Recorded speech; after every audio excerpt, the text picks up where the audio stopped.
말씀의 중심 성경 구절은 로마서 8장 28절입니다.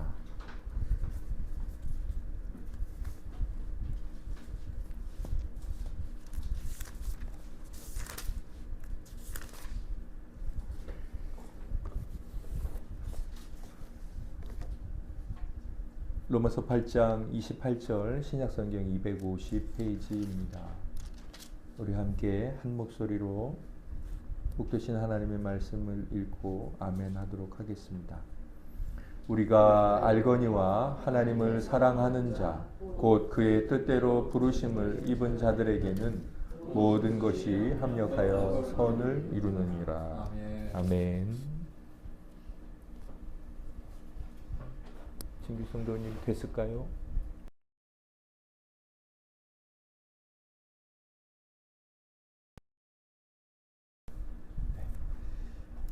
함께 하나님의 은혜를 소망하면서 기도드리겠습니다. 주여, 이 가뭄에 메마른 땅이 소망하는 것은 단비입니다. 하나님의 말씀은 이슬과 비 같아서 하늘에서 땅으로 내려온 뒤에 다시 하늘로 올라가지 않고 땅에서 반드시 열매를 맺는 것처럼 저희들에게 들려지고 뿌려진 다음에 열매를 맺는다 하셨는데, 주여, 당신의 뜻과 계획이 그러하시다면 저희를 구원하시고자 하시는 그 구원의 뜻과 계획도 그러하실 줄 믿습니다. 당신의 그러하신 뜻과 계획 중에 오늘 하루 이 분량의 말씀을 듣게 하시오니 주여, 이것들이 저희 심령의 단비 같고 이슬 같아서 거룩한 영생에 속한 열매들을 잘 맺을 수 있도록 자비를 베푸시고 은혜를 베푸시고 불쌍히 여기시고, 그렇게 저희가 당신의 자녀로서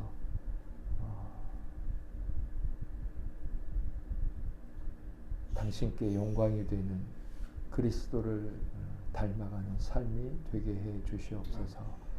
우리를 구원하신 예수님 이름으로 기도드립니다. 아멘.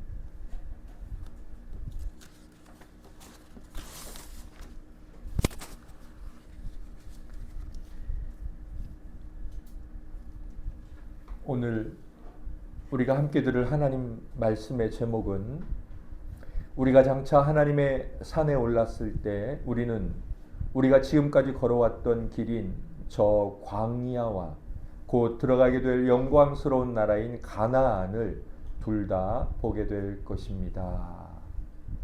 로 하이델베르크 카테키즘 27문의 첫 번째 시간입니다. 이 제목은 저의 고백이나 제 글이 아니고요.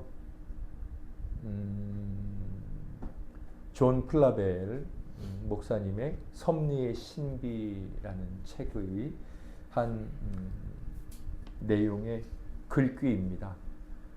저희가 수요학당에서 세 번째 시즌인가요? 섭리의 신비라는 책으로 수요학당을 했었는데, 그때 참 하나님의 섭리가 무엇인지에 관해서 깊은 통찰을 얻었고, 하나님으로부터 이렇게 믿고 순종하라는 명령을 받았었습니다. 섭리의 신비는 섭리에 관한 기독교 서적 중에 으뜸이죠. 예, 아마도 이 부분을 존 플라벨 목사님께서 모세가 느보산에 올랐을 때, 하나님, 저 가나안 땅에 들어가면 안 될까요? 다시 당신의 생각을 좀 어떻게 번복해 주실 수 있나요? 그랬을 때 그 장면을 묘사하고 있는 것 같습니다. 예, 느보산은 모세가 자기 나머지 40년 인생을 자기 백성들과 함께 이렇게 걸어오지 않습니까? 애굽을 나와서 그 광야도 보이고, 또 하나님께서 그들에게 축복하시는 그 가나안 땅도 보이는 그런 산이었죠. 우리가 오늘 겪고 있는 삶의 문제와 고통, 질병과 아픔, 알 수 있는 것도 있고 또 평생 알지 못하고 하나님의 나라를 갈 수도 있습니다. 그러나 우리가 하나님의 산이라고 표현하는 이곳에 오르게 되었을 때 내가 이 땅에 살면서 하나님께서는 나를 이 영생의 은혜를 주시려고 그러한 일을 겪게 하시고 그러한 일은 허락하지 않으시고 그러한 일은 당하게 해오셨구나를 보게 될 것이며, 동시에 그 찬란하게 주어진 하나님의 영광의 나라 가나안, 새 예루살렘, 그 복된 도성, 성전이 필요 없는 하나님과 하나님의 빛으로 충만하여서 빛도 필요 없는 그분 자신이 성전이시기 때문에 그러한 놀라운 영광의 땅을 동시에 둘 다 보게 될 것입니다. 그때 우리는 내가 그때 왜 그렇게 하나님을 원망하고 비난하고 내가 왜 그렇게 낙심하고 절망에 떨어지고 하나님을 떠나려고 했고 왜 그렇게 그때 그 죄악과 정욕에 휩싸여 있었을까 후회도 하게 되고, 그럼에도 끝까지 내 손을 놓지 않으신 하나님을 찬양하게 될 것이고 좀 더 영의 눈이 열렸으면 이런 아쉬움을 갖게 될 것입니다.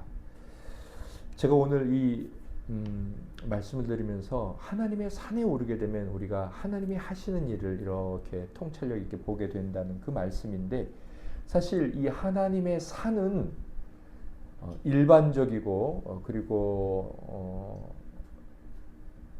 이제 통념적인 내용으로 보자면 어떤 죽음이라고 할 수 있습니다. 죽음에 들어가게 되면, 그리고 성도가 하나님으로부터 천사들로 말미암아 들림을 받게 되면 그 순간 우리는 지나온 삶과 그 하나님께서 주신 이해들을 다 알게 되겠죠. 그러나 저는 우리가 거기에서 조금 더 소망을 가져야 한다고 생각합니다.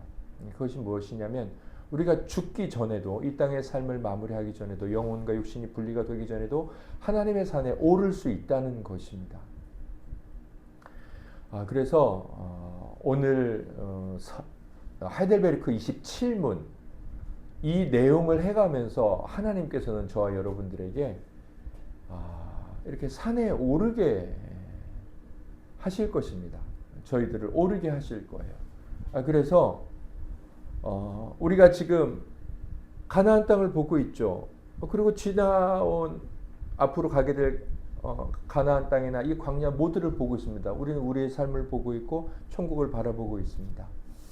그런데 그 광야에서의 삶이 무엇을 우리에게 의미하는 것이고 하나님은 어떤 은혜를 주시려고 하시는 건지 이해한다면 가나안 땅을 향해 가는 우리의 발걸음이 지치지 않을 것이고 힘을 얻을 것입니다. 예를 들어 주께서 우리에게 물이 없는 그런 곳을 지나가게 하신다고 한번 생각해 보십시오. 나는 지금 당장 너무 목이 마르고 물을 마셔야 하는데 마실 물이 없습니다. 앞에는 오히려 반석만 있습니다. 어떻게 해야 합니까?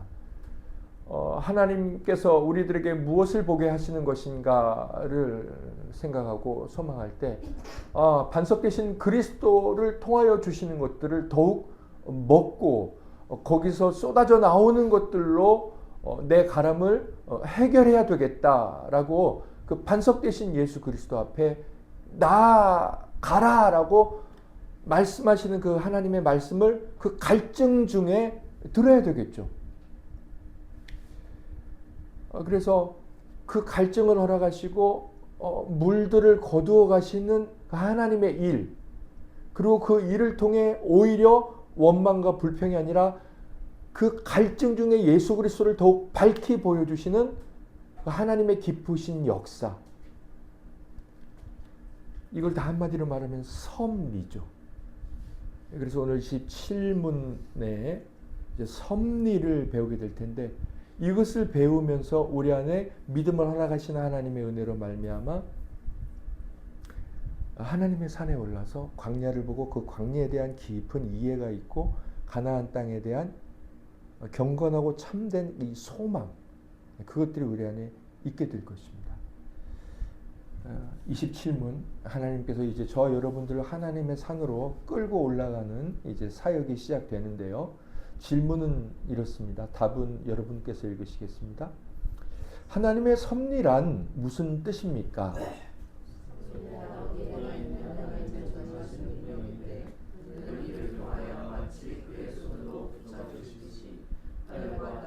모든 피조물을 생기시고 신과 것들 기와 풍작과 흉작 거룩과 하실 것 건강과 질병 부와 가난 양식과 음료는 모든 것들이 우연이 아니라 그의 아버지 아버지 손길로 인하여도 그렇게 이끌어져 사시니라. 섭리의 개요, 제가 위에 조금 간단하게 이 27문 전체의 내용을 요약을 했습니다. 섭리에서는 밑에 곽줄을 보시면 첫 번째 주제, 과연 하나님의 섭리가 있는가? 이제 오늘 이거 첫 번째 주제를 다 하게 되고요. 두 번째, 섭리가 무엇이냐? 그 다음에 세 번째, 섭리는 성도에게 어떤 유익을 주느냐? 이 세 가지 주제를 다루게 될 것입니다. 이 세 가지 주제에 대한 전체 개요를 보시면요, 제가 쭉 읽어 나가겠습니다. 우리 성도님들께서 한번 괄호에 있는 것이 무엇인지 생각해 보시고 대답해 보시면 좋겠습니다. 두 글자입니다. 그리고 같습니다. 같은 거예요. 하나님의 창조의 능력이 없었다면 아무것도 존재할 수가 없었던 것처럼 하나님의 다스리시며 보존하시는 역사가 없이는 아무것도 한순간도 존재할 수가 없다. 그런데 세상을 다스리는 일이란 결국 하나님께서 창조하신 것들을 하나님이 보존하시는 일이죠. 그러므로 하나님께서 세상을 다스리시는 일인 뭐뭐는 뭘까요? 네, 대답 잘하셨어요. 뭐예요? 섭리는 세상 창조의 교리와 직결된다고 할 수 있다. 이게 너무 중요합니다. 그러니까 우리가 창조를 배웠잖아요. 26문에서. 이 창조 다음에 우르시누스께서 뭘 써놓을까 했는데 이 섭리가 나오는 거예요. 결국 창조와 교리는 연결될 수밖에 없다는 거예요. 연결되었다는 건 하나라는 거예요. 창조를 믿으면 섭리를 믿어야 한다는 거죠. 창조를 믿는데 섭리를 안 믿는다. 그건 창조를 안 믿는다는 거죠. 그렇기 때문에 성경은 만물을 보존하고 계속 운영하는 일, 이 섭리죠. 이것을 세상 창조와 연결 짓습니다. 이제 이걸 우리가 이제 봐가겠죠. 또한 그러므로 하나님의 무엇의 교리를 뭘까요? 예, 섭리의 교리를 깨닫지 않고서는 창조에 대해서도 충만하고도 올바른 지식을 얻을 수가 없다. 결국 이제 이 부분에서 저는 제가 이제 이 앞번에 이 하이델베르크 카테키즘을 연구하면서 섭리를 깨닫지 못하면 창조에 대한 지식도 온전히 얻을 수 없다. 이게 저에게 상당히 도전이 되어서 창세기 하나님의 창조 역사를 믿는 내가 오늘 섭리로 역사하시는 하나님을 인정하는 것, 그것만이 창조를 믿는 것이다. 그래서 밑에 하이델베르크 요리문답에 이런 내용이 나와요. 세상의 창조를 마치 배를 건조하는 일과도 같은 것으로 보아서 배가 완성되면 즉시 선장에게 맡겨서 운영하게 하고 자신은 물러나는 것처럼 생각해서는 안 된다. 배를 만든 존재가 이제는 다 만들어 놨으니 시스템도 만들고 방식도 다 알려줬으니 이제 선장이 다 알아서 해. 그리고 배가 움직이잖아요. 근데 세상을 마치 그렇게 이해한다? 그게 아니라는 거예요. 그건 창조의 하나님과 섭리의 하나님에 대한 잘못된 이해라는 거죠. 배는 뭐 회사에서 만들고 운영은 선장이 한다. 세상은 하나님 만들고 운영은 다른 존재가 한다. 그건 창조의 교리가 아니라는 겁니다. 제가 오늘 저와 여러분들을 하나님의 산, 거룩한 산으로 이끌고 가시는 그 하나님의 손길을 제시를 했는데, 그렇다면 한번 여러분들에게 이 말씀에 대한 믿음에 관하여서도 한번 여쭙겠습니다. 여러분들은 하나님께서 세상 모든 만물을 창조하셨다는 것을 믿으십니까? 그렇다면 여러분들은 지금 여러분들의 삶에 주어지는 크고 작은 모든 일들이 하나님의 일하심에 의해서 되어지고 있다는 것을 믿으십니까? 아멘. 예, 그러면 우리는 창조를 믿는 것입니다. 물론 이제 이 유리문답을 계속해 가시면 그러면 내가 죄를 짓고 내가 나쁜 일을 행하는 것도 마치 하나님이 행하셔서 하나님께 변명하고 하나님께 그 죄책을 돌릴 가능성이 있잖아요. 그것과는 다른 일입니다. 그것은 이제 해가면서 우리가 은혜를 받도록 하고요. 예, 이제 대답을 하셨으니까 그렇다면 첫 번째 주제인 과연 하나님의 섭리가 있느냐 이 문제부터 따져보겠습니다. 우리는 있다고 고백을 했잖아요. 그럼에도 불구하고 하나씩 차근차근히 따져보겠습니다. 먼저 하나님의 섭리가 있느냐라고 생각할 때 뭐 우리는 당연히 그렇게 생각하지만 그렇게 생각하지 않는 자들도 있을 것이고 다른 방식으로 생각하는 자들도 있겠죠. 그래서 첫 번째 섭리에 관한 주장들 네 가지 정도 네 가지 정도를 살펴보겠습니다. 이것은 저와 여러분들 회사 직장 생활하는 분들 지금 직접 그분들과 바로 관련이 되어 있어요. 예, 뭐 섭리라는 것은 대단히 멀리 있는 어떤 관념이 아닙니다. 저 위에 떠 있는 구름이 아니에요. 그렇게 섭리에 관한 주장들을 살펴보고 두 번째는 당연히 이제 결론은 섭리가 있다. 그 결론이 나요. 그렇다면 하나님의 섭리가 있다는 것을 확증해 주는 증거가 뭐냐? 그래서 세 가지를 살펴볼 건데 먼저 성경이 말씀하고 있어요. 그리고 또 하나는 하나님이 일하시는 것을 볼 때 알 수 있고요. 또 하나는 하나님이라는 분 그 자체를 통해서 섭리가 있을 수밖에 없네 알 수 있습니다. 자, 먼저 섭리가 있느냐, 섭리가 뭐냐 이 주장에 대해 첫 번째는 섭리는 없다는 겁니다. 섭리는 없다.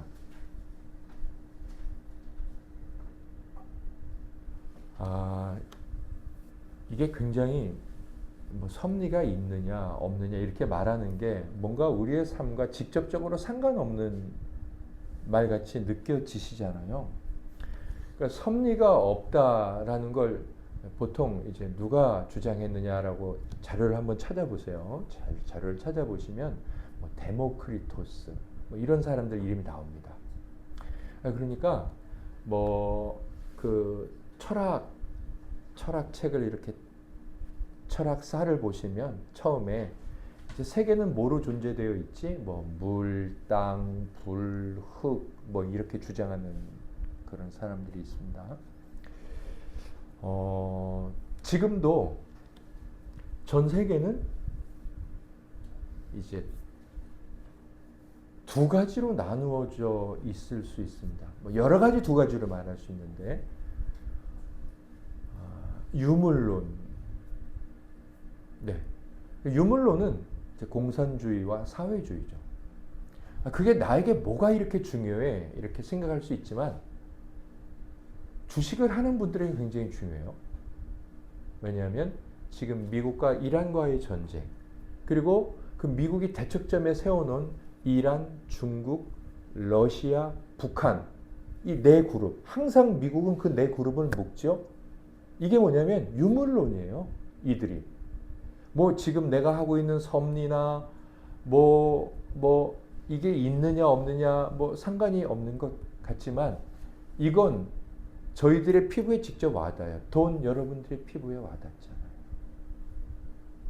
제가 왜 이 말씀을 드렸냐면 일단 섭리란 없어 이렇게 주장하는 게 있습니다. 섭리에 관해서.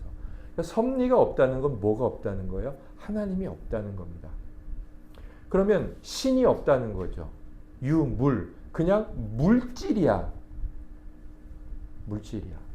한 번 더 말씀을 드릴까요? 히틀러 같은 경우는 사람을 이제 실험을 하고 또 여러 가지 것들로 사람을 이해하려고 했어요. 보통 저희들의 이해는 뭡니까? 사람은 영혼과 육신으로 되어 있다. 그게 저희들의 이해죠. 그래서 사람을 돈으로 환산하기가 어때요? 불가능한 거죠. 그러나 히틀러는 여러 가지 실험을 하다가 사람을 죽여서 그 사람에서 나오는 기름을 가지고 비누를 만들었죠. 이제 그런 사람들의 생각 속에는 뭐가 존재하는 겁니까? 영혼은 존재하지 않죠. 오직 물질만 존재하는 거예요. 우리 이제 이 물질만 존재하는 거죠. 그걸 이제 유물론이라고 하는데, 이 유물론은 섭리를 부인합니다. 그러니까 공산주의가 아니고 사회주의가 아니더라도 지금 여러분들 주변에서 신은 없고 천국은 없고 사람은 그냥 살다가 죽는 거야. 사람은 그냥 살다 죽는 거야. 그냥 나는 태어났고 나는 그냥 살아가는 거지. 뭐 정말 수많은 철학자들이 있어요. 그리고 그들이 이제 우리 이 시대 이 사회에 영향을 미치고 있죠. 그들이 영향을 미친 건 뭐 어떤 박사들이 아니라 우리들 삶에 아주 구체적으로 작은 문제들입니다. 여러분들 주변에서 이제 제 주변에서 그런 생각을 갖고 있다면, 그리고 그런 생각으로 살고 있다면, 그런 자는 섭리가 없다고 말하는 자들이고, 그들은 뭐 실제로 뭐 그런 나라에 살지 않지만 유물론주의자들입니다. 그러니까 그냥 살다 그냥 죽는 거니까 목적이 없어요. 계획도 없는 거예요. 사실은 계획이 없는 거예요. 인간은 그냥 태어났다 그냥 죽는 거다. 어디로 가지 않는다. 그러니까 그게 굉장히 멋있어 보이잖아요. 그러나 그들은 인생 전체를 목적이나 목표나 계획이 없다라고 생각을 하는 거예요. 단순하게 내 인생은 30살에 뭐하고 60살에 뭐하고 90살에 뭐 할 거야, 나 이렇게 살 거야 라고 말하지만, 그러나 나는 천국 같은 거 믿지 않아. 그 사람은 목표가 없는 거예요. 목표가 있어 보이지만. 왜냐하면 존재하는 우리는 존재가 없어지는 순간에 대한 것도 사실은 생각을 해야 되고 그것에 대한 목표가 있어야 되잖아요. 그래야지 참된 목표잖아요. 그러나 그 이후 자체를 아예 무시하기 때문에 섭리가 없다고 주장하는 이런 이제 한 그룹이 있을 수 있습니다. 그 다음에는 뭐가 있냐면요. 운명이 있다. 운명이 있다.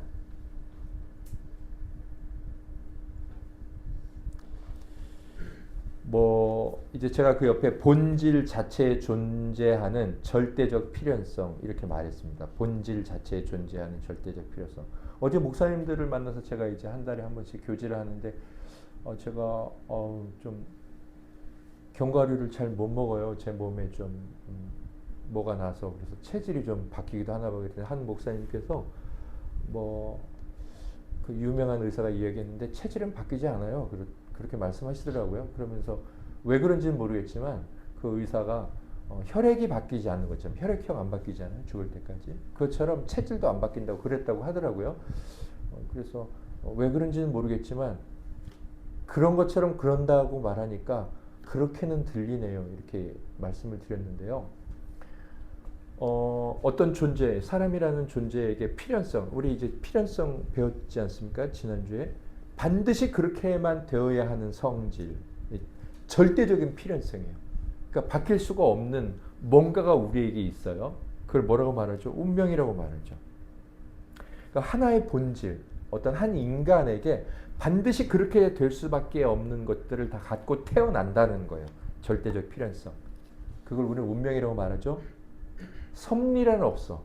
어떤 신이 역사하고 신이 거룩한 계획과 좋은 목표를 가지고 인도해 가도록 이렇게 하는 그런 건 없고, 그냥 그 존재가 뭔가 반드시 그렇게 되어야만 하는 그것을 가지고 태어난다. 운명이죠. 섭리는 없고 운명은 있다. 우리가 잘 아는 마르쿠스 아우렐리우스 같은 사람들은 절대적인 운명론자예요. 그래서 뭔가 이렇게 우리에게 주어진 그것에 대해서 거부도 하지 말아야 되고, 순응해야 되고, 또 그것을 열심히 개척해야 되고, 그것을 발견해야 된다. 이렇게 말합니다. 네.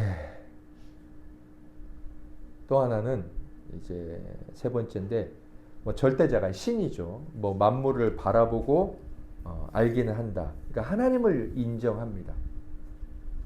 그러나 인도하고 다스리지는 않는다. 작용과 운동. 그러니까 사람이 살아가는 거죠. 그것은 전적으로 물질, 환경이라고 생각해요. 그리고 사람의 무엇에 달려있을 뿐이다 일까요? 의지에 달려있을 뿐이다. 네, 지금까지 제가 말씀드린 이 세 가지는 전혀 다르죠? 아예 섭리는 없어. 그 다음에 두 번째, 운명은 있어. 세 번째, 아니야. 뭐 요즘 많이 말하지 않습니까? 너는 그런 운명으로 태어났지만 열심히 노력해서 의지를 발휘해서 개척해봐, 이겨봐, 새로운 네 운명을 만들어. 그건 네 손에 달려있어. 이렇게 말하는 사람들이 있죠? 네, 있습니다. 사람들 이 세 가지 부류 안에 다 들어갑니다. 이거 말고 인생과 삶이 무엇이냐라고 또 다른 해답을 내놓을 수 있느냐? 없어요. 마지막 네 번째, 한 가지가 더 있는데 그건 뭐냐면 성경에 근거하여 볼 때 하나님의 지극히 자유롭고 선하며 동시에 분명하고도 확실한 역사하심이 없이는 온 세상에 아무것도 존재할 수 없고 또한 생겨날 수도 없으며 온 세상이 움직일 수도 없다라는 주장입니다. 그러니까 앞에서 말한 세 가지는 성경에 근거하지 않은 거예요. 그러니까 인간 스스로가 뭐 인류의 삶을 통찰하거나 아니면 자기의 삶의 경험이나 뭐 그 안에서 이제 터득하는 것들이겠죠. 그렇게 봤을 때 세 가지가 있고 삶에 대한 이해가 있고 나머지 하나 성경에 근거하여 볼 때 하나님의 인도하심이나 이런 것들이 분명히 있다는 것입니다. 자, 이렇게 섭리에 대한 다양한 주장들이 있습니다. 삶은요, 삶의 모습은요, 바로 이 섭리에 대한 주장의 결과입니다. 네. 아, 나 왜 이렇게 이 모양 이 꼴이냐? 내 운명이 그런가 보지. 네. 그 사람의 삶은, 그 사람의 삶의 모습은 자기가 생각했던 인생이란 운명에 결정되어지는 거지. 그것의 결과입니다. 뭐 어떤 사람이 이렇게 말합니다. 아, 당신은 왜 이렇게 성공했어? 내가 의지를 발휘해서 10년 전부터 열심히 노력을 했어. 네. 뭐 그건 역시도 자기 의지의 발휘일 수 있겠죠. 너 왜 이렇게 막 사냐? 인생 한순간이잖아. 그냥 살다가 죽는 거잖아. 예. 섭리 같은 게 어디 있어? 영혼이 어디 있어? 네. 그렇게 생각하기 때문에 그렇게 살아가고 있는 것입니다. 당연히 성경에 근거해서 하나님의 섭리를 믿는 자들도 그것을 믿는 대로 그 사람의 삶이 형성됩니다. 그런데 중요한 것은 나는 예수 그리스도를 믿는데 때때로 이게 내 운명인가 보다.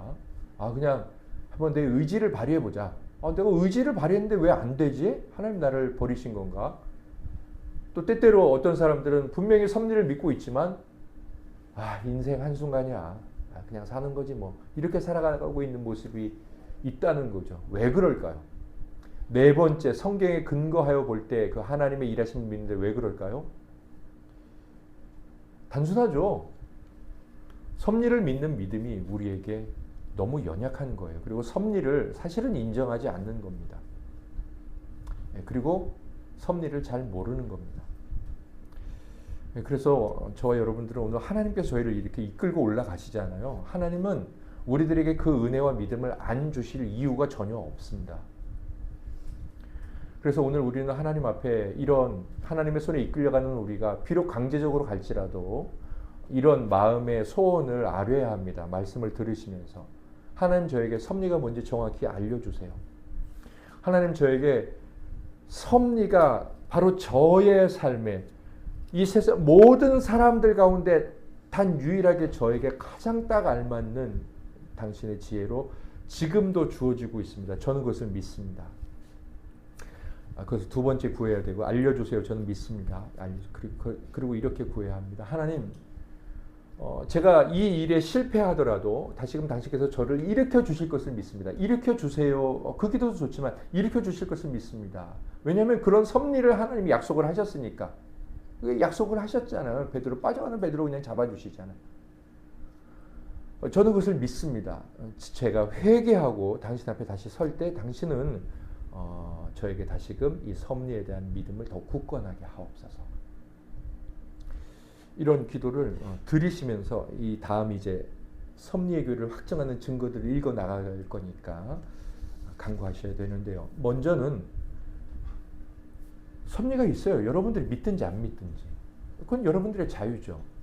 그러나 섭리가 있다는 하나님의 일하심이 있다는 것에 대한 아주 지극히 개인적인 제 삶에 대한 하나님의 지극히 친밀한 뭐냐면 첫 번째, 성경의 증언입니다. 성경이 말씀해요. 사도행전 17장 25절 말씀을 같이 읽겠습니다. 시작. 또 무엇이 부족한 것처럼 사람의 손으로 섬김을 받으시는 것이 아니니 이는 만민에게 생명과 호흡과 만물을 친히 주시는 이심이라. 우리가 그를 힘입어 살며 기동하며 존재하느니라. 너희 시인 중 어떤 사람들의 말과 같이 우리가 그의 소생이라 하니. 아멘. 바울이 아덴에서 복음을 증거하면서 한 말씀인데요. 뭐라고 말합니까? 만민에게. 그러니까 저 여러분들 모두가 해당이 되죠. 저 여러분들에게 생명이 있다. 지금 호흡이 있다. 그러면 무엇이 있다는 걸까요? 하나님의 섭리가 있다는 거예요. 왜냐하면 뭐라고 말합니까? 만민에게 생명과 호흡을 친히 주시는 분이다. 그분은 그러니까 호흡이 있느냐? 나 지금 숨 쉬고 있느냐? 하나님의 섭리가 있느냐 궁금하세요? 그럼 손 한번 코에다 이렇게 갖다 대보세요. 하나님의 섭리가 있느냐? 한번 여러분 입하고 코를 꽉 틀어 막아 보세요. 한번 섭리를 거부해 보시라고요. 하나님의 섭리가 분명히 있다고 이렇게 아주 직접적으로 말씀을 하고 있습니다. 제가요, 이걸 다 적기가 너무 어려워서 우리 성도님들이 설교 요약지를 딱 받으면 가끔 은혜가 떨어진다고 하시더라고요. 페이지가 많으면. 저도 어느 정도 예측은 했어요. 근데 하나님의 백성들이 교회에 오자마자 야, 이것 때문에 은혜가 떨어지고 마음이 실족하면 귀가 안 열릴 텐데 걱정이 되더라고요. 어떻게 줄여볼까? 너무 작으면 또 안 보이시고 줄을 좁으면 가독성이 떨어지고 고민을 하다가 그냥 제가 이제 없앴는데요. 꼭 찾아서 읽어보시기 바랍니다. 섭리가 있다는 걸 말씀하는 또 다른 성경의 마태복음 10장 29절. 제가 읽어드릴게요. 참새 2마리가 한 아사리온에 팔리지 않느냐. 그러나 너희 아버지께서 허락하지 아니하시면 그 하나도 땅에 떨어지지 아니하리라. 너희에게는 머리털까지 다 세신 바 되었나니. 네, 새 한 마리 죽고 살고 저거 다 하나님이 하시는 겁니다. 에베소서 1장 11절. 모든 일을 그의 뜻의 결정대로 일하시는 이의 계획을 따라 우리가 예정을 입어 그 안에서 기업이 되었으니. 모든 일을 그의 뜻에. 예레미야 27장 5절. 나는 내 큰 능력과 나의 쳐든 팔로 땅과 지상에 있는 사람과 짐승들을 만들고 내가 보기에 옳은 사람에게 그것을 주었노라. 이제 내가 이 모든 땅을 내 종 바벨론의 왕 느부갓네살의 손에 주고 또 들짐승들을 그에게 주어서 섬기게 하였나니. 아멘. 이런 여러 성경의 증언들이 있습니다. 마태복음 10장 29절, 에베소서 1장 11절, 예레미야 27장 5절. 네, 뭐 대표적인 것 중에 대표적인 구절들인데 한번 찾아서 읽어보셔도 좋겠습니다. 두 번째는 하나님의 역사들을 보면 섭리가 있네 알 수 있습니다. 뭐 우리는 첫 번째에서 믿을 수도 있지만요. 시편 147편 4절을 보겠습니다. 어떤 하나님의 역사일까요? 같이 읽고 아멘 하겠습니다. 그가 별들의 수요를 세시고 그것들을 다 이름대로 부르시는도다. 아멘. 제가 예전에 말씀을 드렸잖아요. 어떤 과학자가 그런 질문을 했다고요. 우리 조병호 목사님께서 저에게 질문하셨네요. 우리 목사들 모임 만났을 때. 이 세상에 있는 지구에 있는 이 모래 아시죠? 모래 뱃사장 모래와 하늘에 있는 별 중에 어떤 게 더 많겠느냐? 어떤 게 더 많을까요? 제가 일전에 한번 질문을 드렸어요. 별이 더 많대요.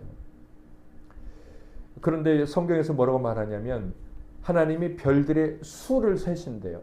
뭐 우리가 충분히 이해할 수 있죠. 제 머리카락도 다 세고 뿐만 아니라 모든 인류의 머리카락을 다 세시니. 그리고 그것들을 다 이름을 지어서 하나님이 다 하신다는 거죠. 이 하나님의 일하심을 보면요. 하나님의 질서나 또 하나님의 어떤 지혜로우심을 알 수 있지 않습니까? 그 위에 이렇게 적으시면 돼요. 비이성적인 원인으로부터는 질서가 나올 수 없다. 질서가 있는 곳에는 질서를 세우고 인도하는 누군가가 반드시 있는 법이다.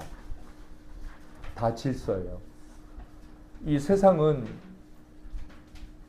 물질 아닙니까? 그런데 이 모든 세상, 우주, 이 모든 것은 질서 있게 움직이고 있습니다.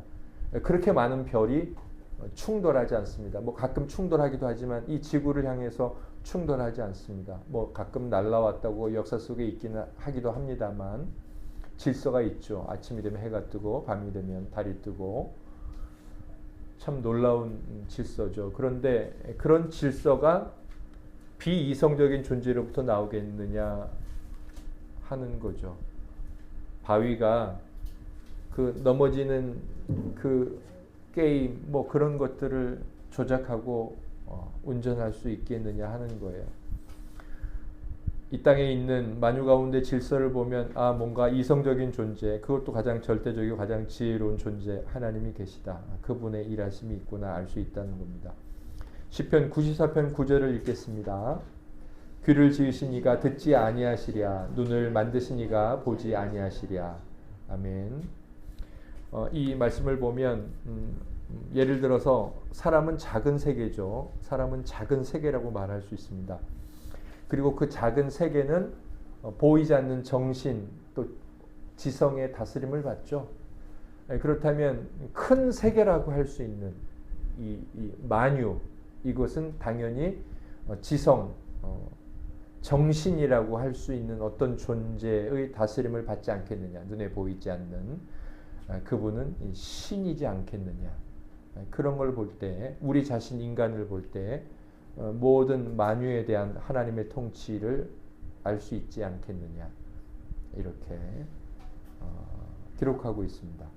로마서 2장 15절을 읽겠습니다. 이런 이들은 그 양심이 증거가 되어 그 생각들이 서로 혹은 고발하며 혹은 변명하며 그 마음에 새긴 율법의 행위를 나타내느니라. 아멘. 이것은 이렇게 적으시면 됩니다. 사람에게는 뭐가 있냐면 본성적인 법과 일반 원리들, 뭐 선하고 악한 것들의 차이에 관한 지식 등이 기본적으로 새겨져 있습니다. 우리 몇 주 전에 말씀드렸던 핸드폰의 기본 어플, 기본 어플 말씀드렸죠. 그것들이 깔아 있다는 거죠. 그것은 그러한 것을 새겨주신 분이 계시다는 거겠죠. 당연히 그렇겠죠. 기본 어플이 깔려 있으면 그걸 깐 존재가 있겠죠. 그 기기를 만든 회사가 있겠죠.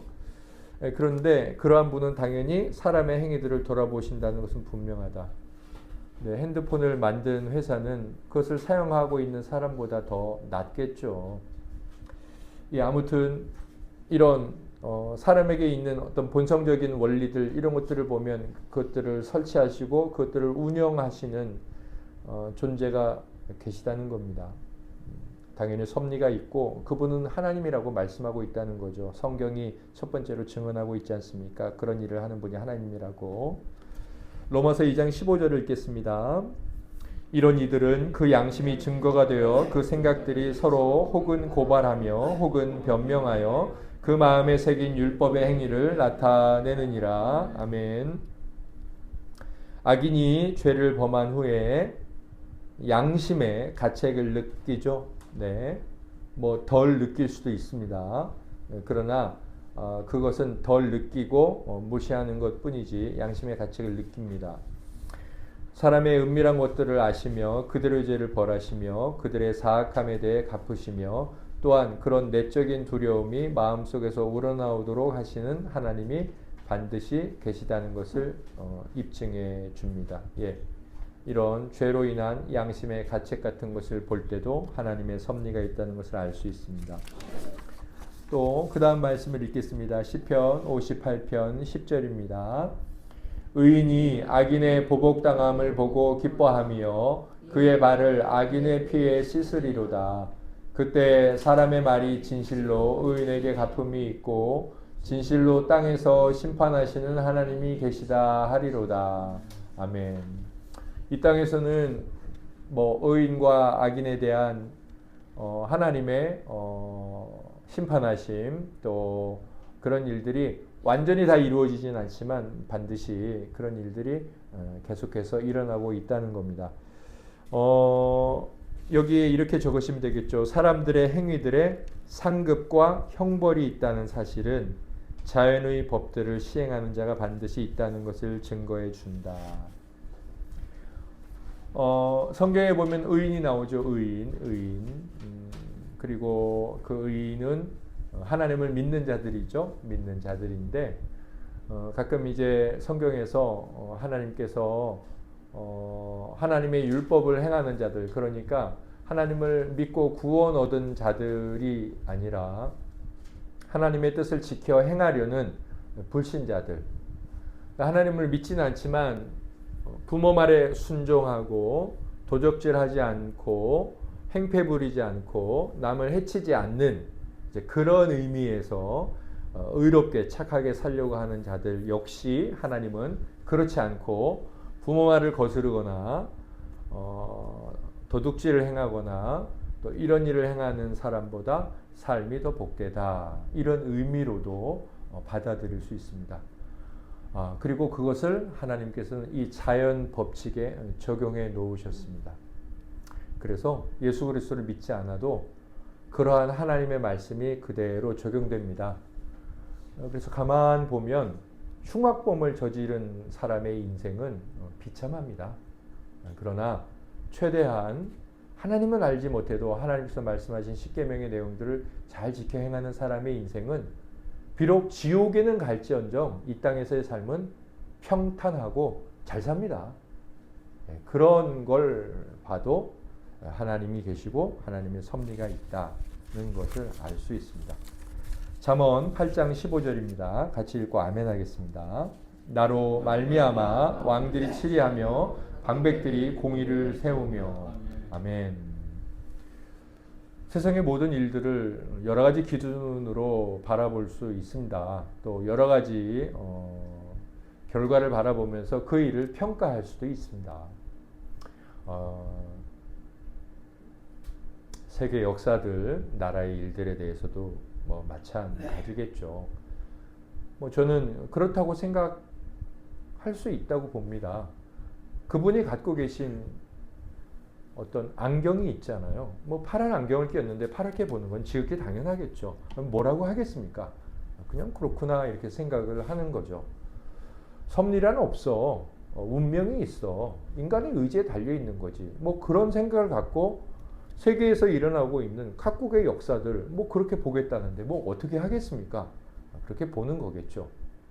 그러나 성경에서는 이 국가 간의 문제들이나 인류의 역사의 흥망성쇠를 뭐라고 말씀하고 있냐면 하나님이 다 하시는 일이다 이렇게 말합니다. 두 번째 바벨론 제국이 왜 그렇게 제국이 되었느냐? 하나님이 키우셨다 이렇게 말씀하고 있잖아요. 그러나 또 하나님이 메데어 바사 제국을 이렇게 이어가면서 파하시죠. 그리고 그리스로 이어가게 하시고요. 로마로. 네, 하나님의 뜻과 계획 안에서 인류 역사가 이렇게 진행되어 왔습니다. 원숭이가 어쨌니 저쨌니 이제 뭐죠? 총균쇠. 그래서 인류의 역사를 인간 문명의 발달과 과학으로 보느니 어떤 문화적 요인으로 보느니 그렇게 볼 수 있겠죠. 또 보는 걸 뭐라고 하겠습니까? 그렇게 보다가 자기 길로 가는 거겠죠. 그러나 성경은 아주 분명하게 뭐라고 말씀합니까? 네, 하나님이 왕들을 치리하신다. 왕들을 통해.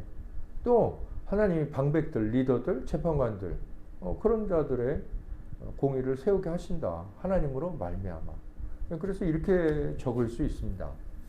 하나님의 섭리의 큰 부분은 나라들과 제국들의 흥망성쇠에서 나타난다. 이 나라의 문제는 하나님의 좀 큰 섭리에 속합니다. 물론 큰 섭리, 작은 섭리가 그 가치와 의미를 말하는 건 아닙니다. 만일 하나님이 계시지 않는다면 그런 일들이 일어날 수가 없습니다. 저는요, 계시 의존 사색이라고 우리가 사색하잖아요. 이렇게 생각을 해요. 어떤 일을 보고 뉴스를 보고 책을 보고 이렇게 사색을 합니다. 우리는 다 생각하는 존재 아닙니까? 그런데 생각을 할 때 왜 너는 그렇게 생각하냐? 라고 물어볼 때 뭐라고 대답해야 할까요? 반드시 대답해야 합니다. 너 왜 그렇게 생각하지? 그건 우리의 삶에 너무 중요하기 때문이에요. 생각은 결정하거든요. 그러면 우리는 이렇게 말해야 돼요. 나는 성경의 말씀을 의지해서 생각해. 계시 의존 사세. 하나님이 이렇게 세우잖아요. 왕도 세우고. 요즘 말로 말하면 대통령을 당선되게 하는 거죠. 그런 존재를 통해서 이 세상에 하나님이 하실 일들을 나타내시는 거예요. 그래서 그런 대통령을 통해서 뭐 하게 하세요? 흥하게 하시고 그런 대통령을 통해서 쫄딱 망하게 하세요. 그런 대통령을 통해서 성공하게 하시고 또 그런 대통령을 통해서 나라 꼴이 아주 쇠약하게 하죠. 어떻게 해야 돼요? 우리는 일단 하나님이 그렇게 하신다는 전제를 믿는 자예요. 믿든지 안 믿든지는 그 개개인의 자유고 성경은 그렇게 한다라고 말하고 있어요. 그리고 그 전제로부터 시작해서 우리의 모든 삶의 방식과 말과 선택과 결정이 이제 하나씩 나와야 되겠죠. 쉽지 않겠지만.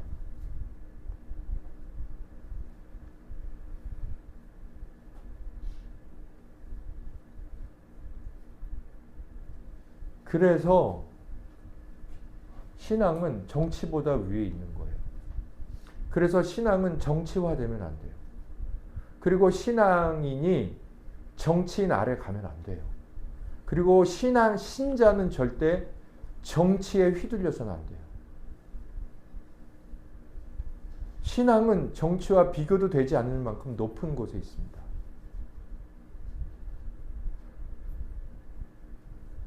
신앙은 너무 위대한 거예요. 모든 것 위에 있습니다. 모든 것을 조종할 수 있습니다. 그래서 그 선에서 우리의 행위와 우리의 판단은 결정되어야 합니다. 내 성향이나 내 취향이나 내 방향성이 있다 하더라도 그 모든 것이 이 신앙의 전제 아래로 들어가지 않으면 그 분야는 믿음의 사람이 아닙니다.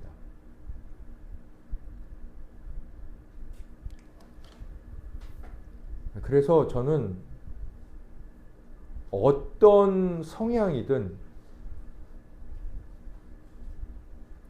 신앙과 정치를 뒤섞는 모든 행위들을 저는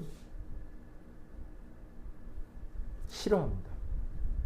그리고 그런 식의 언론의 조명을 저는 잘못됐다고 생각합니다.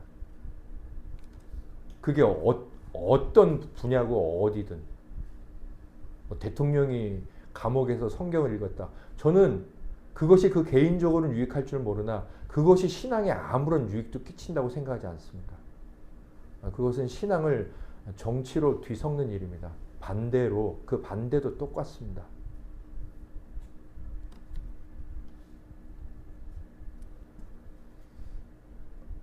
또 한 가지 하나님의 일하심을 볼 때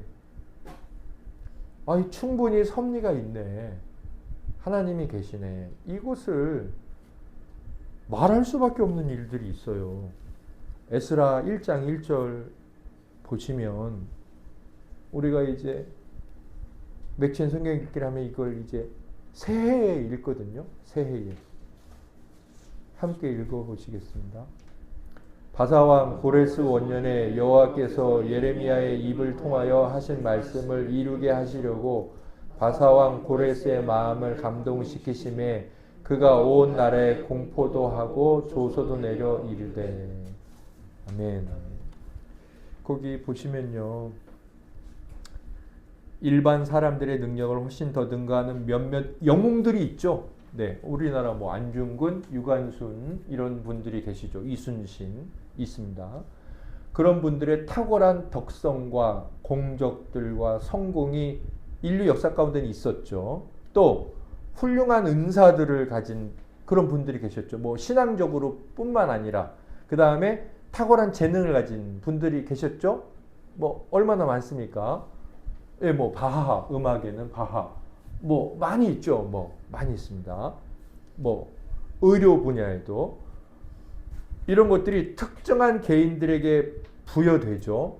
한 개인에게. 그러나 그분들에게 부여받은 것의 효과는 인류 전체 아니면 한 사회에 유익을 주죠. 그리고 그 사회를 보존하죠. 이걸 보면 그분들이 너무 고맙다. 맞죠.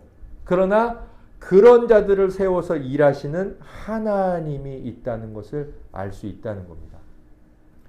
하나님께서 살아계셔서 인류를 보존하시는 거죠. 인류는 지금도 최후 멸망의 시간이라는 그 타이머가 있지 않습니까? 멸망해도 수십 번 멸망한다고 되어 있는데 그럼에도 불구하고 계속 보존되고 유지됩니다. 뭐냐면 그렇게 하시는 하나님의 역사들이 이런 방식으로도 우리에게 계속 허락되어지고 있다는 거예요. 너 왜 그렇게 해석하냐? 왜 해석해요? 성경을 보고 나는 인생을 그렇게 보는 거예요. 그렇게 보지 않으면 지금 인류 역사의 가운데 일어나고 있는 이 엄청난 위험과 그럼에도 보존되고 있는 걸 어떻게 설명할래요? 하나님 빼고 한번 설명해 보세요. 그러면 뭐라고 설명할까요? 그 사람들이? 글쎄, 정치적으로, 국제 정세적으로, 뭐 연합기관적으로 뭐 아닐까? 뭐 아무튼 설명해야 되겠죠. 이 바사온 고레스 사건을 말씀드리면요. 이스라엘 백성들이 북쪽은 아수르, 남쪽은 바벨론에 의해서 잡혀가죠. 그리고 이 바벨론이 유다 백성만 잡아간 게 아니라 그 당시 그 중동, 그 다음에 유럽에서 가까운 근동, 그 지방을 다 점령을 했어요. 그래서 바벨론 초기 말고 두 번째 바벨론 대제국을 이룹니다. 엄청난 땅을. 그런데 그 바벨론이 망하죠. 메대로. 그 다음에 또 망하죠. 페르시아로. 그 바벨론 제국이 이 페르시아가 어디예요? 이란, 이라크, 이란. 지금의 이란. 그런데 여기 보면 바사왕 되어 있지만 바사는 한글로 읽은 거고 페르시아예요. 페르시아 왕 고레스가 자기가 왕이 되고 나자마자 뭘 했어요? 마음에 너무 감동이 돼가지고 칙령을 하나 선포하죠. 그래서 자기들 제국 안에 있는 모든 민족들에게 종교적 자유를 허용합니다. 그러면서 유대인들, 너희 이스라엘 사람들, 우리가 얼마는 끌어왔는데 똑똑한 놈들은 다 이제 그 후손들은 돌아가라. 그러면서 너희 고향에 돌아가서 너희가 믿는 하나님 섬겨라. 성전도 짓고 그렇게 해방을 선포합니다. 그게 이제 고레스 칙령이에요. 그리고 그 말씀은 그 칙령은 역사적으로 있었죠. 뭐 구글 검색해 보면 다 나오니까. 그런데 그렇게 될 것이라는 걸 누가 예언했죠? 뭐 이사야도 예언하긴 했습니다. 그런데 여기에 보면 에스라는 예레미야는 어느 때 사람이죠? 바로 바벨론이 이스라엘 백성들을 잡아갈 때 열심히 활동하던 선지자. 지금 우리 성경 읽고 있지 않습니까? 그 사람이 막 나라가 망한다. 너희들 회개해. 나라 망한다니까. 회개 안 하잖아요. 그런데도 뭘 선포했어요? 70년 뒤에는 다시 돌아올 거야. 그래도 회개해. 제발 좀. 그때 했던 예언을 이 고레스가 이룬 거예요. 물론 200여 년 전에 이사야는 예언을 했고요. 더 멀리 보면. 제가 이걸 좀 우리 성도님들하고 피부에 와닿게 좀 알려고. 이 고레스 칙령이 고레스 실린더예요. 역사적 어원으로는. 저희는 이제 뭐 고레스 칙령이라고 성경적으로 말을 하고 그렇게 표현할 수 있지만 이게 고레스 실린더입니다. 둥근 원통에다가 이 왕이 명령한 것을 쐐기 문자로 다 적어 놓은 거예요. 그 밑에 각주 보세요. 고레스 실린더. 이것은 1879년. 그러니까 뭐 한 150여 년 전에 고대 바벨론 유적지에서 발견된 원통형 점토 문서입니다. 진흙으로 만든 원통형. 종이가 없었으니까 그때 뭐 종이로 안 썼으니까. 현재 대영 박물관에 소장되어 있다. 거기에는 바벨론을 정복한 고레스 대왕이 바벨론에 의해 강제로 이주당했던 포로들을 원래의 고향으로 돌려보내고 그들이 섬기던 신들의 신전을 재건하도록 허용했다는 내용이 아카드어 서령 문자, 쐐기 문자로 기록되어 있다. 인터넷에 있는 자료입니다. 돈 버셔서 영국에 여행 가셔서 대형 박물관 들어가셔서 쐐기 문자 고레스 실린더 한번 찾아보시고 정말 하나님의 말씀 그대로구나 한번 확신하고 오시길 바랍니다. 그러면서 내 삶에 이루어진 모든 크고 작은 일들 하나님이 일하셨구나 잘 믿으셨으면 좋겠습니다. 물론 가지 않고 보지 않고 믿는 자가 복되다고 하셨으니 지금 그렇다면 더욱 복되신 줄 믿습니다. 민수기 23장 19절을 같이 읽겠습니다. 하나님은 사람이 아니시니 거짓말을 하지 않으시고 인생이 아니시니 후회가 없으시도다. 어찌 그 말씀하신 바를 행하지 않으시며 하신 말씀을 실행하지 않으시랴. 아멘. 장차 일어날 사건들에 대한 예언에서도 섭리를 볼 수 있다. 아직 미래에 있는 일들을 사람들에게 선포하실 수 있고 또한 그 예언들로 속임을 당하실 수 없는 분, 자기가 예언했는데 이거 예언 그대로 안 됐네. 자기가 속는 거잖아요. 거짓 예언 같은 그런 거 말하는 거예요. 바로 하나님이시다. 그러므로 그는 미래의 사건들을 예견하실 뿐 아니라 친히 역사하심으로나 혹은 허용하심으로나 그 일들이 일어나도록 만드시며 그렇게 인간사에 관여하시고 그의 섭리로서 세상을 다스리시는 것이다. 그러니까 예언을 하지 않으면 신이 아니죠. 근데 하나님 예언하셨죠. 심지어 어떤 예언을 하셨습니까? 온 세상이 멸망하실 것이라는. 그리고 예언하셨으면 자기가 예언한 것을 실패하지 않기 위해서 반드시 그렇게 이뤄 가시겠죠. 그 일들을 행하신다는 거예요. 그게 섭리라는 거죠. 자, 그리고 마지막에 하나님이 하신 일들을 통해 섭리를 알 수 있는 거. 세상의 모든 일들이 끊임없이 특정한 목표를 향하여 나아간다. 그러므로 자신의 섭리로 모든 일들을 끊임없이 지도하며 각기 그 정해진 목표를 이루도록 하는 지극히 지혜롭고 능력 있는 어떤 존재가 있는 것이다. 예, 세상의 모든 일들은 우리 개인의 목표, 나라의 목표가 다 있을 수는 있지만 특정한 목표가 있습니다. 모두가 그 방향으로 나아가는 하나님께서 계획하신 목표인데요.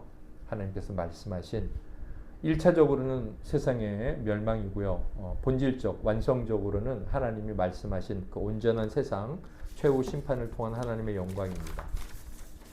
예, 그 방향으로 세상은 나아가고 있습니다. 이렇게 하나님의 역사를 통해서 알 수 있고요. 세 번째로는 하나님의 어떤 본성, 하나님이라는 분 그 자체를 통해서도 섭리가 있음을 알 수 있습니다. 먼저는 하나님이 계시죠. 그러므로 섭리가 있습니다. 세상을 다스리지 않는 하나님을 하나님이라고 말한다?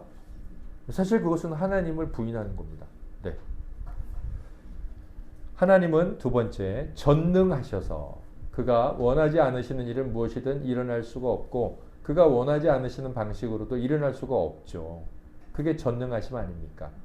그러니까 뭔가 일어났다? 그렇다면 반드시 하나님의 뜻과 지도하심이 있다는 거 아니냐. 자, 이렇게 하나님의 전능하심을 생각할 때 섭리가 있습니다. 자기 나라에서 자기의 뜻과 지시가 없이는 그 어떤 일도 허용하지 않겠죠, 임금들은. 네. 그리고 자기 거니까 좋게 하겠죠. 네. 지혜로운 군주가 하는 일이다. 지혜로운. 결국 하나님께서는 지혜로운 분 아닙니까? 그렇다면 그분은 자기 나라에서 자기의 뜻과 지시가 없는 그런 일들을 행하지 않겠죠. 네, 어리석고 바보가 아니시니까. 그런 하나님의 지혜로우심을 생각할 때 섭리가 있다는 것을 알 수 있습니다. 네 번째, 하나님은 지극히 정의로우시죠. 동시에 재판관이십니다. 그러므로 선한 자들에게는 친히 상을 베푸시죠. 악한 자들에게는 그가 친히 형벌을 가하시죠. 아까 말씀드렸지만 하나님을 믿지 않아도 죄를 지은 자들은 이 땅의 삶이 힘듭니다. 하나님을 믿지 않아도 성경에 나오는 것들을 잘 지키는 사람은 또 잘 살아요. 비록 지옥에는 가도. 자, 그것을 보면 무엇을 알 수 있느냐면 그런 일들을 통해 섭리가 있다를 알 수 있고 그런 일들이 왜 일어나지? 하나님이 주인이시고 하나님이 재판관이시니까 일어나지. 그런 하나님 자체를 봐도 섭리가 있다는 것을 알 수 있다는 겁니다. 한 가지 일을 통해 두 가지 섭리의 역사를 말할 수 있다는 거죠. 하나님은 지극히 선하시다. 지극히 선하신 자는 또한 모든 것을 전해주시죠. 다 알려주십니다. 좋은 것을. 그러므로 하나님께서는 그의 무한한 선하심으로 세상을 창조하시면서 세상에게 자기 자신을 전해주시고 그리하여 자신이 선하심으로 창조하신 세상을 보존하시고 운영하시고 다스리시죠. 다만 우리가 그분을 알려고 하지 않죠. 그리고 인정하지 않죠. 하나님 계속 보여주시지 않습니까? 오늘 우리가 읽었던 웨스트민스터 신앙고백서에서도 만물을 통하여 하나님의 지혜와 능력을 다 보여주신다고 했잖아요. 그러나 구원을 얻기에는 부족하기 때문에 하나님은 계시를 보여주셨고 그것을 기록하게 하셨고 그것을 우리에게 성경으로 주어주셨다라고 말씀하잖아요. 하나님은 지금도 보여주고 계십니다. 계절을 바꾸면서 내가 이런 능력이 있어 보여주시죠. 보지 않는 것이고 그것을 인정하지 않는 거죠. 자, 그 다음에 모든 일들의 목표들은 선하며 하나님께서 정하신 것이다. 그러므로 그 목표들이 이르는 데 필수적인 수단들 역시 하나님께서 영원 전부터 정해 놓으셨다. 인류는 한 가지 목표로 나아가고 있다고 그랬죠. 목표에는 반드시 수단이 있지 않겠습니까? 그럼 목표를 정하신 분이 하나님이신데 수단도 하나님이 정해야 되지 않겠습니까? 왜냐하면 하나님의 목표를 이루려면. 그렇겠죠. 다른 존재가 다른 수단을 놓으면 그 목표를 계획해 놓은 존재가 그 목표를 이룬다는 건 말이 안 되겠죠. 그리고 하나님은 만물의 최초의 원인이시죠. 그러므로 모든 2차적인 원인들은 그에게 의존하겠죠. 네, 하나님이 세상을 만드셨습니다. 그렇다면 이 만드신 세상에 그 하나님께서 그 다음으로 하는 비를 내리시고 이런 하나님이 일하시는 2차적 원인들, 이런 모든 것들은 하나님께 의존하겠죠. 마지막으로 하나님 말씀을 읽겠습니다. 내가 시초부터 종말을 알리며 아직 이루지 아니한 일을 옛적부터 보이고 이르기를 나의 뜻이 설 것이니 내가 나의 모든 기뻐하는 것을 이루리라 하였노라. 아멘. 하나님께서 시작도 알려주시고 끝도 알려주셨대요. 그렇게 예언을 하셨다는 거죠. 여러분이 죽을 때 어떻게 죽을지 지금 말씀하실 수 있습니까? 우리는 아무도 할 수 없습니다. 근데 하나님은 말씀하셨다는 거예요. 그러면서 뭐라고 말씀하시냐면 나의 뜻이 설 것이다. 그리고 내가 기뻐하는 것을 이룰 것이다. 자, 이것을 봤을 때요, 이렇게 말할 수 있습니다. 불변하는 예지는, 그러니까 변할 수 없는 예언, 그것은 불변하는 목적에 의존한다. 하나님은 특별한 목적과 목표를 가지고서 만물을 창조하시고 정하셨으며 그가 정하신 그 마지막 목적을 향하여 모든 일이 진행되도록 끊임없이 인도하십니다. 그래야지 이제 이분의 목적과 목표가 변하지 않겠죠. 그분은 어떠한 일도 우연에 의해서 이루어지게 내버려 두지 않으셔야 되겠죠. 계속 우연히 일어난다면 목표가 이루어질 수 없잖아요. 그런데 하나님을 빼고 얘기하는데 계속 우연의 우연을 얘기하면서 목표는 이루어진단 말입니다. 말이 안 되잖아요. 단세포가 어떻게 우연의 우연을 거듭하면서 이렇게 아름다운 목표라고 할 수 있는 인간을 만들어낼 수 있습니까? 그럴 수는 없단 말입니다. 철저한 계획과 계획에 의해서 가장 아름다운 목표가 만들어지잖아요. 하나님도 그런 목적과 목표가 있는데 그건 변하지 않아요. 하나님 정하셨으니. 그렇다면 그 변하지 않는 목표를 향한 모든 과정도 바로 변하지 않는 분의 간섭과 의도, 일들을 통해 이루어진다는 겁니다. 그래야지만 마지막에 어떻게 되겠어요? 당신이 원하시는 목적이 이루어지고 그래야지만 당신께서 영광을 받으시잖아요. 과연 하나님은 선하시며 변하지 않는 분이시며 온전히 전능하신 분이다 라는 그분의 모든 속성에 합당한 고백을 들으시죠. 이렇게 하나님을 생각해 볼 때도 섭리가 있다는 것을 알 수 있습니다. 마지막으로 다이아몬드는 제가 좀 이렇게 조금 도전적인 질문을 제가 한번 적어봤네요. 섭리가 있음을 믿지 않으면서 하나님을 믿는다? 여러분, 섭리가 있음을 믿으십니까? 예, 그러면 하나님을 믿는 거예요. 근데 섭리가 있음을 믿지 않는데도 하나님을 믿는다? 이렇게 하면 다 아멘 하신단 말입니다. 제가 이렇게 한번 여쭤볼게요. 여러분들 지금 겪고 있는 아주 골치 아픈 문제 한 가지를 생각해 보십시오. 여러분들을 조금 평생 괴롭히고 있는 어떤 한 관계성이나 아니면 그런 일들을 한번 생각해 보십시오. 그 일은 도대체 뭘까요? 내가 결혼을 잘못한 것일까요? 내가 선택을 잘못한 것일까요? 사람을 잘못 본 것일까요?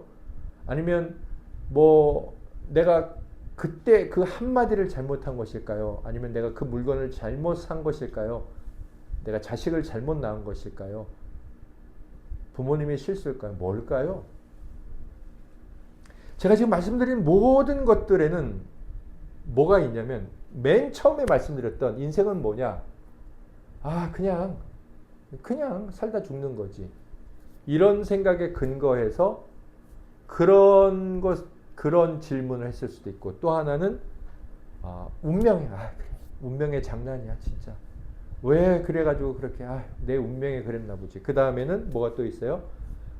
내가 그때 좀 고칠 수 있는데 그 지금도 한번 고쳐보자. 뭐 여러 가지 것들 말씀드렸던 이 세 가지에 대한 생각들의 결론입니다. 그러나 지금 겪고 있는 여러 가지 뭐 크고 작은 일들이나 문제는 내 삶의 깊은 고민이나 우울함이나 여러 가지 인생에 해결되지 않는 평생 안고 살아야 할 일들에 대한 것들을 가지고 이렇게 질문한다면 섭리를 믿는 거예요. 이렇게 질문해야지만 섭리를 믿는 겁니다. 섭리를 믿는다는 것은 섭리를 믿느냐라는 직접적인 질문이 아니고요. 그런 것을 믿는 거예요. 뭐냐면 사실 이게 이제 하이델베르크 윤리문답 1본에 나오는 거예요. 하늘에 계신 하나님께서는 나의 자비로우신 아버지로서 그분이 허락하지 않으시면 내 머리카락 하나도 땅에 떨어질 수 없다는 것, 그리하여 모든 것이 합력하여 선을 이룬다는 것. 무엇을 위하여?